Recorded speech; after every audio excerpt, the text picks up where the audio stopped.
你想干什么？如获已打开，先生好手艺。হ্যালো বন্ধুরা, আজ আমি এক অসাধারণ মুভি ব্যাখ্যা করতে যাচ্ছি যার নাম স্নেক স্কিন বিউটি। এই মুভিটি এতটাই চমকপ্রদ যে আপনার কল্পনার বাইরে। এর গল্প খুবই রোমাঞ্চকর। মুভিটিতে দেখানো হয়েছে এক ভয়ঙ্কর নাগিন যে মানুষদের বেছে বেছে হত্যা করে। কিন্তু এই নাগিন আসলে কে এবং কোথা থেকে এসেছে তা জানতে হলে আপনাকে এই গল্পটি দেখতে হবে। তাহলে আসুন আমরা গল্পটি শুরু করি। মুভির প্রথম দৃশ্যে দেখানো হয় দুইজন মানুষকে। তাদের মধ্যে একজন অত্যন্ত শক্তিশালী জাদুকর।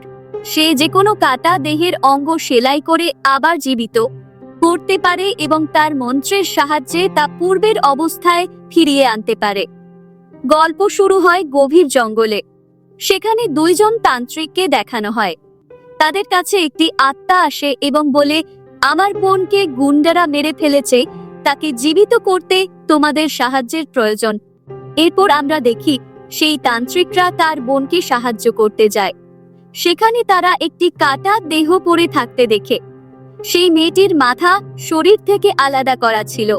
তান্ত্রিকটি খুব নিখুঁতভাবে শরীর ও মাথা সেলাই করে এবং তার জাদুর মাধ্যমে মেয়েটির আত্মা দেহে ফিরিয়ে এনে তাকে জীবিত করে তোলে। কিন্তু এটি ছিল তাদের বড় ভুল। আমরা দেখি আত্মা দেহে প্রবেশ করার সাথে সাথে সেই মেয়েটি জীবন্ত হয়ে ওঠে এবং তাদের জন্য বিপদ সৃষ্টি করে। সেই মেয়েটি নিজেই তার মাথা কেটে ফেলে এবং তার দেহ থেকে একটি ভয়ঙ্কর সাপ বের হয়। এরপর আমাদের জানানো হয় যে এই মেয়েটি সাধারণ মেয়ে নয়, বরং সে জঙ্গলের এক ভয়ঙ্কর নাগিন। তাকে সবাই ভয় পায়। কিছু তান্ত্রিক মিলে তাকে বন্দী করেছিল এবং তাকে মেরে ফেলেছিল, কিন্তু এই জাদুকর এসে তাকে আবার জীবিত করেছে। তখন আমরা দেখি ওই দুই তান্ত্রিকের একজনকে সেই নাগিন হত্যা করে, তবে অন্য তান্ত্রিককে এসে বাঁচিয়ে রাখে, কারণ সেই তান্ত্রিক তার জীবন রক্ষা করেছে। এরপর সেই তান্ত্রিকের জ্ঞান ফেরে এবং সে নিজের বাড়িতে ফিরে আসে এবং তার স্ত্রীর সঙ্গে সময় কাটায়। তার স্ত্রী জিজ্ঞেস করে, তুমি সারা রাত কোথায় ছিলে? কিন্তু সে কিছুই বলে না, কারণ রাতের কথা তার কিছুই মনে নেই। তারপর আমরা দেখি এখানকার রাজাকে। রাজা অত্যন্ত লাজুক এবং ভীতু প্রকৃতির। সে ডাইনি এবং অশুভ আত্মাদের অনেক ভয় পেত, তাই নিজের চারপাশে সর্বদা প্রচুর সৈন্য মোতায়েন করে রাখত। আমরা দেখি সেই ডাইনি, যার নাম নাগিনা, সেই তান্ত্রিকের পেছনে গ্রামে পর্যন্ত চলে আসে। সে তান্ত্রিকের বাড়িতে পৌঁছে তার স্ত্রীর কাছ থেকে সাহায্য চায়। তান্ত্রিকের স্ত্রী নাগিনার আসল পরিচয় না জানায় তাকে তাদের পুরনো বাড়িতে থাকতে অনুমতি দেয়। এখান থেকে শুরু হয় নাগিনার খেলা। নাগিনা গ্রামের মানুষের একের পর এক হত্যা করতে শুরু করে। কিন্তু তারপর আমরা দেখি এক যোদ্ধা গ্রামে প্রবেশ করে। সে বহু বছর ধরে ডাইনিদের বধ করে আসছিল।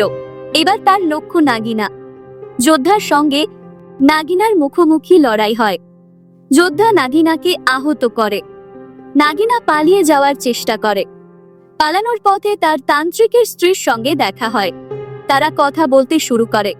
এই সময় তান্ত্রিকের স্ত্রী নাগিনাকে বলে, আমি বহু বছর ধরে মা হতে পারছি না, তুমি কি আমার কিছু সাহায্য করতে পারবে? তখন নাগিনা তাকে নিজের কাছে আসতে বলে এবং তার জন্য এক ভয়ঙ্কর ওষুধ প্রস্তুত করে। কিন্তু এরই মাঝে তান্ত্রিকের স্ত্রী ঘুমিয়ে পড়ে। সে বুঝতেই পারে না তার সঙ্গে কি হতে চলেছে। এরপর আমরা দেখি নাগিনা তার আসল রূপে, অর্থাৎ এক ভয়ঙ্কর সাপ হয়ে ওঠে এবং তান্ত্রিকের স্ত্রীকে খেতে প্রস্তুত হয়। ঠিক তখনই রাজার দুইজন সৈন্য সেখানে পাহারার জন্য আসে। তারা তান্ত্রিকের স্ত্রীর বাড়ির দিকে এগিয়ে যায়। গোপনে সেই বাড়ির ভেতর নজর দেওয়ার চেষ্টা করে। তারা যা দেখে তা দেখে তাদের চোখ অবিশ্বাসে বড় হয়ে যায়। সেই সৈন্যরা নাগিনার আসল রূপ দেখে ফেলে এবং ভয়ে অজ্ঞান হয়ে যায়। তাদের পড়ে যাওয়ার শব্দে মেয়েটি জেগে ওঠে। আমরা দেখি নাগিনা আবার তার মানব রূপে ফিরে আসে এবং মেয়েটিকে ওষুধ দিয়ে দেয়। মেয়েটি সেই ওষুধ খায় এবং পরে বাড়িতে ফিরে আসে। তবে তার স্বামী তার ভেতরে কিছু অস্বাভাবিক লক্ষণ দেখতে পায়। সে তার সঙ্গে রাত কাটায় এবং আমরা দেখি রাতের বেলায় নাগিনা বাইরে বেরিয়ে যায়।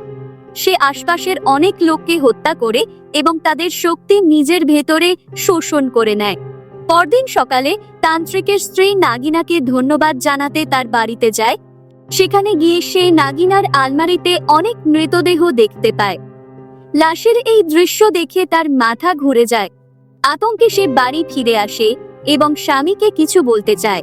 ঠিক তখনই নাগিনা সেখানে এসে হাজির হয়। তাই সে সবকিছু চুপ করে দেখে এবং কিছুই জানায় না। এদিকে রাজ্যের সৈন্যরা সন্দেহ করে যে তান্ত্রিকের স্ত্রী আসল নাগিনা। তারা রাজাকে জানায় এবং তাকে ধরার অনুমতি চায়। রাজা অনুমতি দেয় আর সৈন্যরা তাকে ধরতে আসে। কিন্তু নাগিনা নিজের দোষ স্বীকার করে মেয়েটিকে বাঁচানোর চেষ্টা করে। তবে সমস্যাটি ছিল, নাগিনা যে ওষুধটি মেয়েটিকে দিয়েছিল সেটি ছিল অত্যন্ত ভয়ঙ্কর। আমরা দেখি সেই মেয়েটি ধীরে ধীরে নাগিনা হয়ে উঠছে। তার মধ্যে বিভিন্ন পরিবর্তন ঘটছে। ঠিক তখনই সেই যোদ্ধা যে ডাইনিদের ধ্বংস করার কাজ করে তান্ত্রিকের বাড়ি পর্যন্ত পৌঁছে যায়। সে সৈন্যদের সঙ্গে মিলে তান্ত্রিকের স্ত্রীকে ধরে ফেলে, কারণ তার মনে হয় সেই মেয়েটি আসল নাগিনা। ওষুধের প্রভাবে তার রূপ ইতিমধ্যে অনেকটা বদলে গিয়েছিল। তবে প্রকৃত সত্য হলো সে পুরোপুরি নাগিনা হয়ে ওঠেনি, কিন্তু পরিবর্তন প্রক্রিয়া চলছে। তান্ত্রিকের স্ত্রী পুরোপুরি নাগিনা হয়ে ওঠে না এবং প্রকৃতপক্ষে আসল নাগিনা অন্য কেউ ছিল। সম্ভবত এটি ছিল তার করা কোনো জাদু। আমরা দেখি রাজ্যের সৈন্যরা সেই মহিলাকে মানে তান্ত্রিকের স্ত্রীকে ধরে নিয়ে যায় এবং তাকে হত্যা করার চেষ্টা করে। কিন্তু ওষুধের প্রভাবে সে তার অনেক শক্তি পায় এবং পুরোপুরি নাগিনা হয়ে ওঠে। পরে সে জঙ্গলে চলে যায় এবং আসল নাগিনার সঙ্গে থাকতে শুরু করে। নাগিনা তাকে নিজের বোনের মতো গ্রহণ করে এবং তার সঙ্গে থাকে। তবু তার মনে স্বামী তান্ত্রিকের প্রতি ভালোবাসা ছিল। তবে নাগিনা তাকে সতর্ক করে, বলে, যদি তুমি তান্ত্রিকের কাছে যাও তাহলে আমি তোমাকে এবং তোমার স্বামী দুজনকেই মেরে ফেলব। ভয়ে সে জঙ্গল ছেড়ে যেতে চায় না। কিন্তু রাজ্যের সৈন্যরা তাদের অনুসরণ করে জঙ্গলে পৌঁছে যায়। নাগিনার জন্য পাতা ফাঁদে সেই মহিলাটি ধরা পড়ে। নাগিনা তাকে প্রতারণা করে এবং নিজেকে বাঁচানোর জন্য তাকে সামনে ঠেলে দেয়। সবাই মনে করে এই মহিলাই আসল নাগিনা এবং তাকে জীবন্ত পুড়িয়ে মারে। তার স্বামী তান্ত্রিক এই দৃশ্য দেখে ভেঙে পড়ে। সে দেখে তার স্ত্রী ভেতর থেকে পুড়ে যাচ্ছে এবং তিলে তিলে মারা যাচ্ছিল। সে খুবই শোকাহত হয়ে পড়ে। তবে এরপর সে জানতে পারে তার স্ত্রী গর্ভবতী ছিল এবং তার পেটের শিশুটি এক বিশুদ্ধ আত্মা নিয়ে জন্মাতে চলেছিল। এই সত্য জানার পর তান্ত্রিক আরো ভেঙে পড়ে এবং কান্না করতে থাকে। ঠিক তখনই সেই যোদ্ধা সেখানে আসে এবং তাকে বলে, তোমার স্ত্রীকে আসল নাগিনা মেরেছে। আসল নাগিনা এখনো বেঁচে আছে। আমি চাই তুমি আমাকে তার বিরুদ্ধে লড়াইয়ে সাহায্য করো। এরপর আমরা দেখি তান্ত্রিক নাগিনাকে বিয়ে করে, কারণ নাগিনা এমনটাই চেয়েছিল। সে তান্ত্রিকের সঙ্গে থাকতে চেয়েছিল, যাতে ভবিষ্যতে কেউ যদি তাকে মেরে ফেলে তান্ত্রিক তাকে নিজের জাদু দিয়ে আবার জীবিত করে তুলতে পারবে। কিন্তু এখন তান্ত্রিক আর আগের মতো সহজে কিছুই মেনে নেয় না। আমরা দেখি তান্ত্রিক ও যোদ্ধা মিলে একটি দল তৈরি করে এবং সেই নাগিনাকে জঙ্গলে ধরতে যায়। তাদের পরিকল্পনা সফল হয়, কারণ রাজাও তার সৈন্যদের পাঠিয়ে তাদের সাহায্য করে। এখন তাদের কাছে অনেক জনবল আছে। তারা নাগিনার শক্তির বিরুদ্ধে লড়াই শুরু করে। কিন্তু নাগিনা এতটাই শক্তিশালী যে তাকে নিয়ন্ত্রণ করা খুব কঠিন হয়ে পড়ে।